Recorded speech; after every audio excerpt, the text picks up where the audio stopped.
Santidad, J.C. Wright. El principio que motivó a Moisés. Ahora pasemos al tercer tema.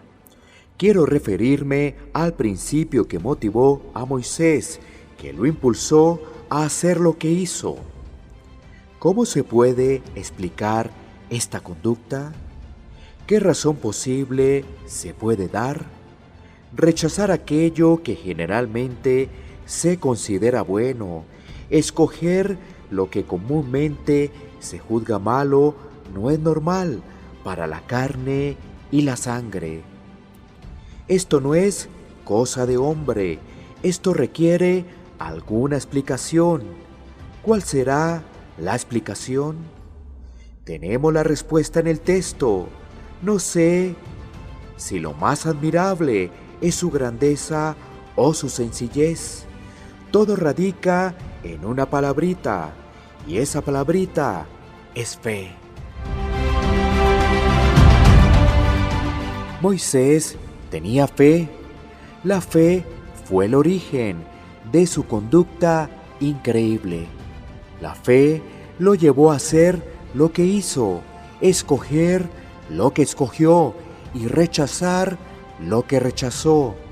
Todo lo hizo porque creyó.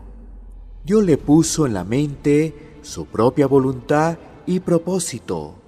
Dios le reveló que un Salvador nacería de los hijos de Israel, que había promesa aún por cumplirse entre los descendientes de Abraham, que el tiempo del cumplimiento de parte de estas promesas había llegado. Moisés confió en esto y creyó.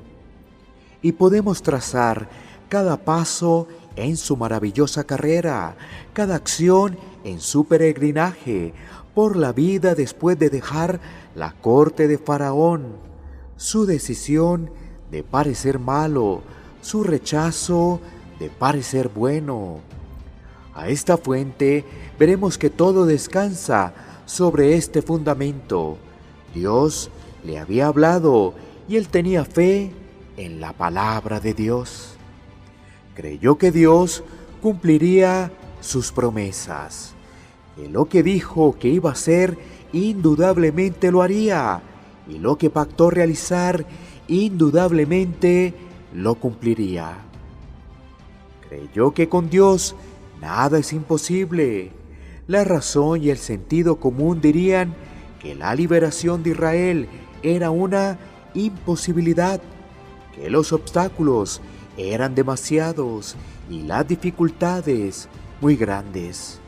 Pero la fe le decía a Moisés que Dios era suficiente para todo. Dios había emprendido la obra y ésta se realizaría. Creyó que Dios era omnisciente. La razón y el sentido común le podían decir que su curso de acción era absurdo, que estaba desechando influencias provechosas y destruyendo toda posibilidad de beneficiar a su pueblo al romper con la hija de Faraón. Pero la fe le decía a Moisés que si Dios decía, ven por este camino, seguramente era el mejor. Creyó que Dios era todo misericordia.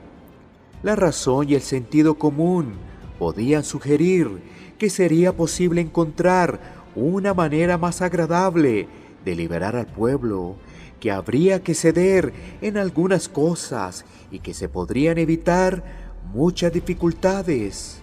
Pero la fe le decía a Moisés que Dios es amor y que no le daría ni una gota más de amargura de la que fuera absolutamente necesaria. La fe era un telescopio para Moisés. Le hacía ver la buena tierra a gran distancia, descanso, paz y victoria. La razón miope solo podía ver pruebas, desiertos, tormentas y tempestades, cansancio y dolor. La fe era un intérprete para Moisés.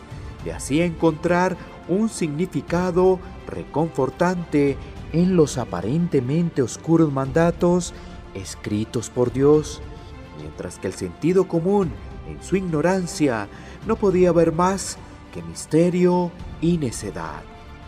La fe le decía a Moisés que todas estas jerarquías y grandezas eran de la tierra, de este mundo, pobres, vanas, vacías, frágiles, fugaces y temporales, y que no había verdadera grandeza como la de servir a Dios.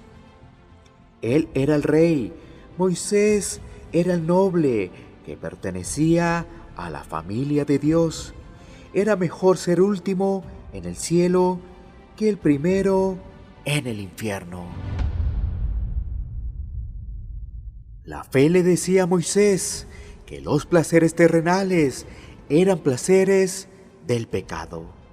Estaban entremezclados con el pecado. Contenían pecado, eran una ruina para el alma y desagradables a Dios.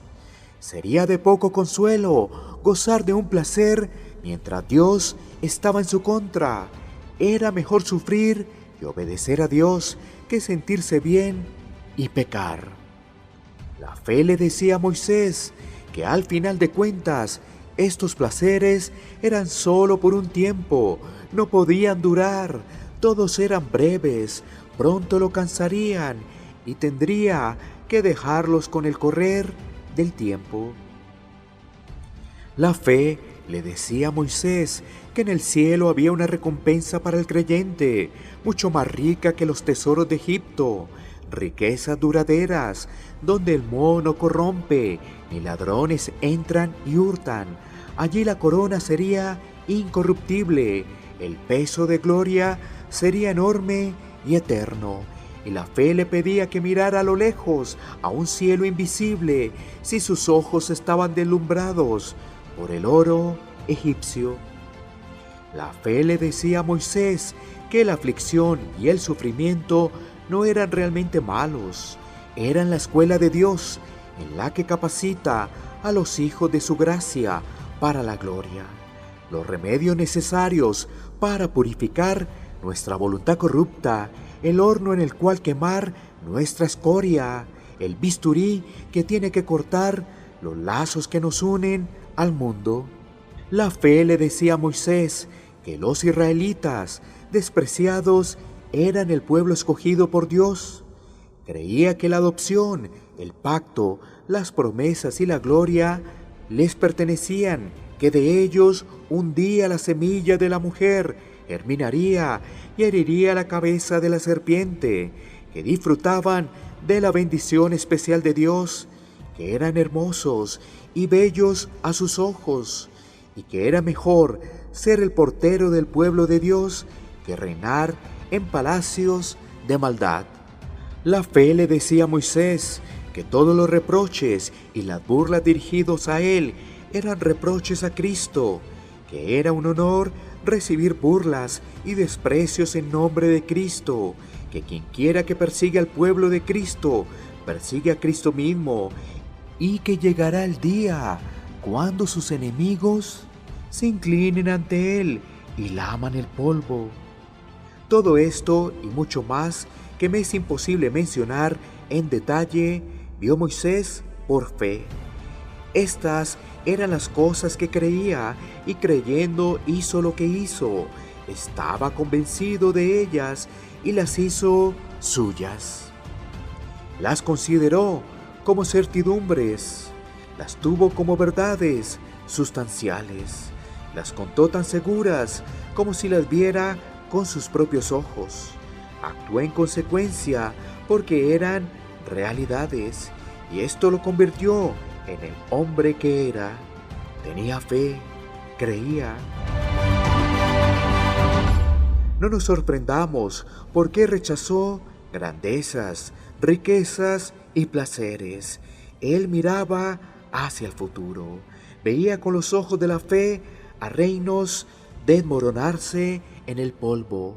las riquezas tomando alas y remontando el vuelo, los placeres llevando a la muerte y a Cristo, únicamente y a su pequeña manada, subsistiendo para siempre. No nos asombremos de que escogió las aflicciones a un pueblo despreciado y los reproches. Veía las cosas debajo de la superficie, veía con los ojos de la fe que las aflicciones duraban solo por un momento, los reproches deambulaban hasta desaparecer y terminando en una honra eterna. Veía al pueblo despreciado de Dios reinando como reyes con Cristo en gloria. ¿Y acaso no tenía razón? ¿No nos habla a nosotros, aunque muerto hasta el día de hoy? El nombre de la hija de Faraón se ha olvidado, o por lo menos es extremadamente dudoso cómo se llamaría. La ciudad donde reinaba Faraón es desconocida. Las riquezas de Egipto han desaparecido. Pero el nombre de Moisés se conoce donde quiera que se lee la Biblia y permanece en pie como testimonio que feliz es aquel que vive por la fe.